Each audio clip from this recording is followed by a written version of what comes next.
RFM segmentation Keboola component tutorial. And today we will take a look at this component and see how run it smoothly and without any complications. So at first let's take a look on the component and let's see what it does.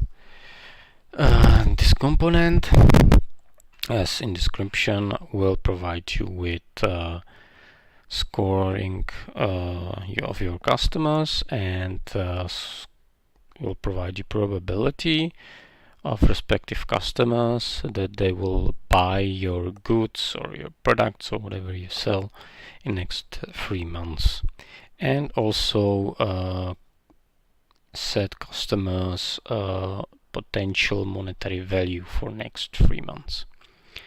What the RFM segmentation or predictive RFM segmentation is, how the models are computed, and more in detail look into this kind of predictive analytics you will see in the different video from DataMind, and which is in time of making this video, not ready yet, but may be ready in time you are viewing this video. So let's start what you will need to run this component. First, of course, you will need data. Let's see at these data. What do we need? We need basically 5 variables or columns. First is transaction ID, which can be, well, whatever your company is used to. But basically the single purchase must be unique. That means when some customer buys from you something, he can buy one product or many products at the same time. So basically one purchase is a purchase like the same time, basically. So your customer can make, here we see purchased just a single item and or product, and in next we see customer purchased 6 different individual products. So basically each line is one purchased item. And I mean item, not individual product, because we can see somewhere, I guess in here, yes, that the same customer in the same purchase in the same date both purchased 2 pieces of the same product, and each piece is in one row. So basically that's the data we need. So first, again, the transaction ID, then customer ID, and again each customer needs to have individual ID. It can be combination, it can be hashed, it can be a combination of letters, signs, digits, whatever you use, and it has to be also, of course, anonymized. So no names, nothing like that, nothing like this. It has to be totally anonymized. So the third column is purchase date, and let's stop here for a minute. We need this exact format of date. So it's basic ASCII format, 4 digits for year, dash 2 digits for month, and dash and 2 digits for date. So if you will use any other format, it A may crash or B will not crash, but may not work properly with dates. So you will end up with model that will not be as good as it could have been, or the model build will be weak, so it will not run successfully.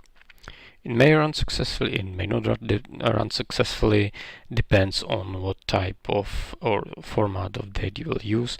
But even if it will run successfully, there is no guarantee, or probably it will not. The probability models will probably not be as good as it could have been if you used the proper this kind of date format. Okay, the next column, the fourth column, is value of the purchase, monetary value, in whatever currency you have or you use. If you use multiple currencies, you need to transform it into one currency of your choosing, and yeah, so it will be comparable. What you also need to do is clean all currency signs like dollar, euro sign, or whatever. It needs to be a simple numerical value, simple number. You really need to clean out and put out all these currency signs. And the final column, the fifth column, is product ID again. Your company probably has your own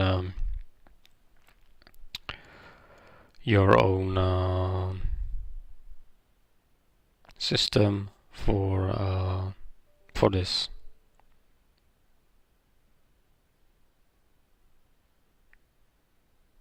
Okay, we have something from Keboola.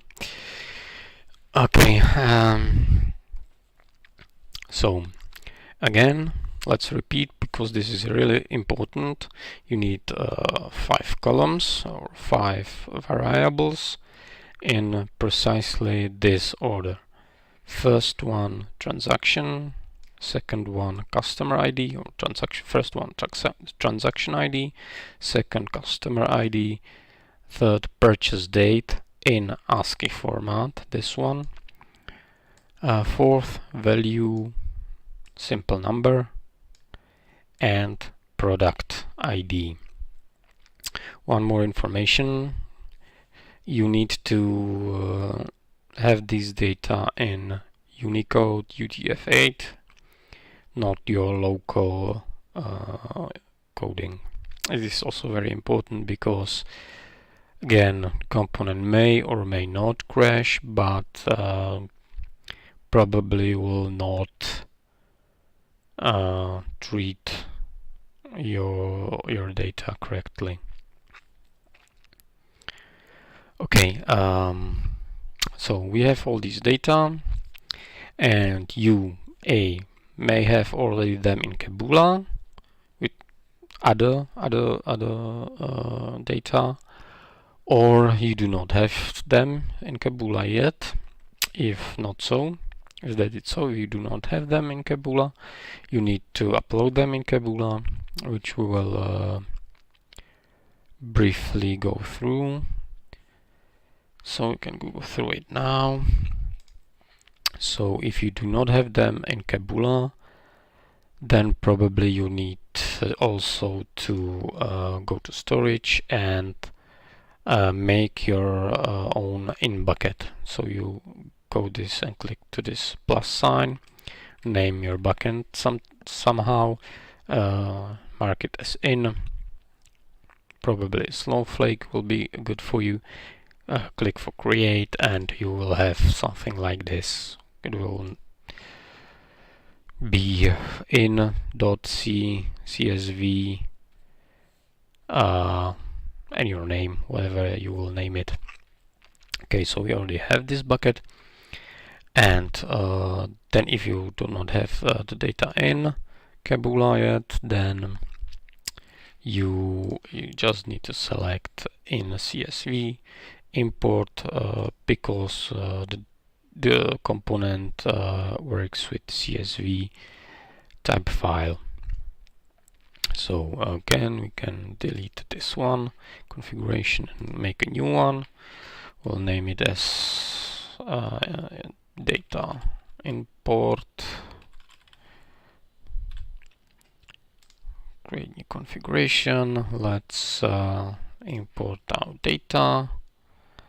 And here what is important, as you may have seen, we'll take a look back. We have here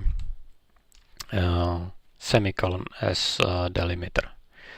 So what we need to do is put and change it to the delimiter, the semicolon, the delimiter. You probably will have or the semicolon or more probably the colon, simple colon, like here, which is default for Keboola. Or you may have another, which is not as probable, but it is possible. So you will need to enter it here. We didn't have any enclosure, so we delete this, save, and click for upload. This will upload your data into bucket and will be named as this weird long number. So it will not be named as your input file, but as this number. If you already have your data in Keboola, then you probably already have them in some bucket. So what you need to do is to move them into your in bucket if you already do not have them there. So now what do we do now? Now that we already have this data in, so we go to applications. Okay, now so we have our data in our in bucket. So now let's take a look at the component itself. Let's go to the applications. Go to Predictive RFM Segmentation, select it, and click the new configuration. We can name this as we wish, like, I don't know, first attempt.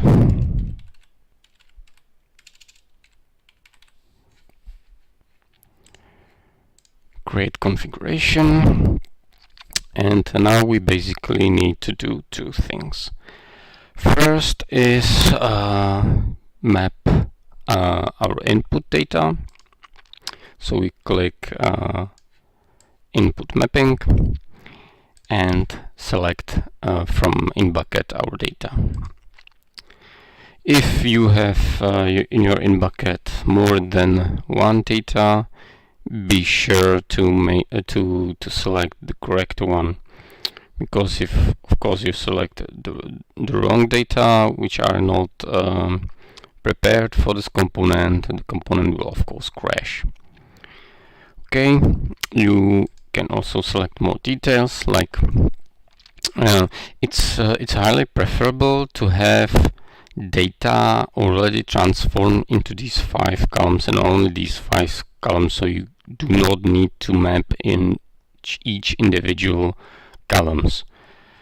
It's highly preferable, but it should be also possible to, if you have other data which includes those 5 columns and the date is in the correct format, it is also possible to map them from this bigger file, but you need to make sure to map the correct order of columns. Okay, so but it's really preferable to have already data prepared with only these 5 columns in correct order and the purchase date in correct format. Okay, let's create input table. We have mapped our input, and now what you need to do is to enter the API key you have received from DataMind. It's usually the combination of letters, digits and signs, so it's better to copy and paste to make it correctly, but let's give there some random number. The code will look something like this, for example. Then you save it. You see that the Keboola hashed encoded the key, and component will encode it. Then all you have to do is click the run here. The component run something about 1 minute, depends on how big your data is, how many rows do you have, and you will see the success. If the component will run successfully, you will see something like this.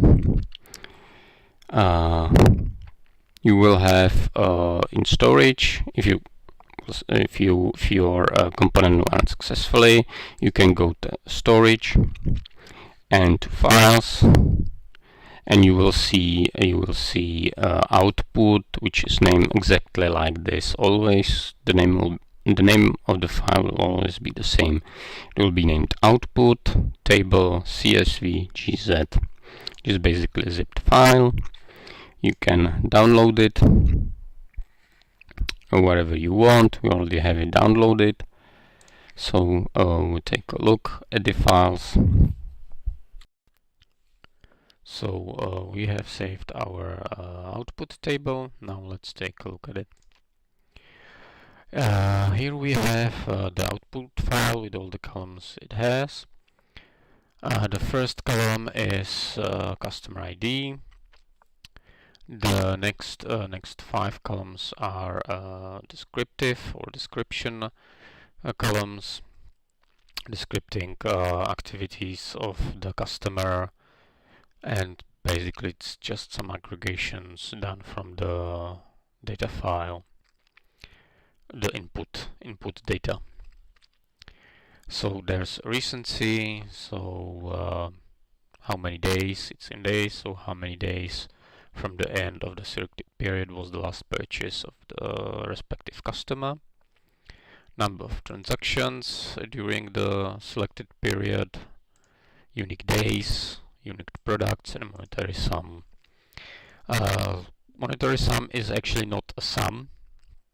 It's a quantiles. There are 20 quantiles or percentiles. 0 is 0th percentile is the lowest one, so the lowest 5% of customers, meaning customers with lowest spending during the selected period, and 19 is the highest one. Okay, then there are the free columns that are really the output of the real output of the component. So we have the probability of the purchase. 0 is the lowest possible probability, meaning the 0%, and 1 is the highest probability, meaning 100% probability of the purchase. You will probably never achieve 1, meaning 100%, just more of a theoretical value, and all numbers are a bit in between. Prediction probability quantiles. We have split customers based on their prediction probability, this column, into 10 groups, where each of the group have 10% of customers. So basically there are deciles. So we can, for example, select top, I don't know, 20 or 30% of customers and send them some mailing campaign. It's basically the output are for direct marketing purposes. So you can use the quantiles, the pre-selected groups of your customers, or you can play with the probability yourself, set your own thresholds for mailing and so on. You can also use the predicted value as a threshold for splitting into groups for your direct marketing purposes. So basically, these last three columns are the output of the component. Okay, so now we saw the successful run of the component, and now let's take a look on possible unsuccessful runs. So successful run of the component, and now let's take a look on an unsuccessful one. So let's go to jobs, and unsuccessful run will look something like this. You will see an error message here. So you can also, of course, contact us for the support, but basically you will see here what the problem is. Most often, if not all, problems will be connected to your data. So here we see you have some weird purchase dates that are from future, which well, is like impossible. So so you should check your data if you have a correct format of the purchase date, or really the dates are making sense. So you can also see the documentation, and there are some most frequent or most common problems you may encounter. So first we have here activation key problem. So it's basically the key you received from the data mine, and most probably you just enter it incorrectly. It's best if you just simply copy pasted it into the field. So like that's like most simple thing.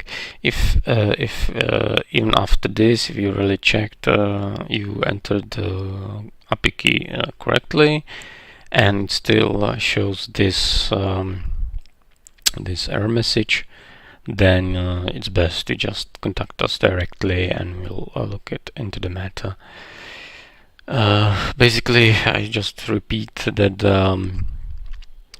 the activation key is just for one single successful component run. If you would like to run it again on some maybe different data set, then it will, of course, will not pass. So in that case, you need to contact us for additional key. Okay, another possible messages is that you have too high or too low a number of months. So you have like you should have data that have seen from like 17 or 16 to 100 months of data of a time span actually. So you should check also this before. Actually, it's better to check it before entering the data into the component. Okay, we already gone through this one. So let's go to another one, and that's the message that basically says that you have too old data. What you need to have is sorry. What you need to have is at least the newest purchase should not be older than 3 months. That's basically what this error message says. So if you do not have any data or newest data, freshest data, that's kind of like a problem for you. Then you should make like a fresher data extraction from your systems and upload new, more fresh data. Another error message is this one. It basically means that your data is not big enough, because the component to successfully and meaningfully run the computing of the prediction models, you need at least 10,000 rows of purchase or transaction lines. Another opposite of this spectrum is you have too big data. Of course, the algorithms as such can run like unlimited number of rows, basically, but not this component, because it has limited memory size and disk space and so on. So it basically has some limitations, and if you have so many such big data, you should rather consider custom made predictive segmentation. Not necessarily an RFM segmentation, because you can also include another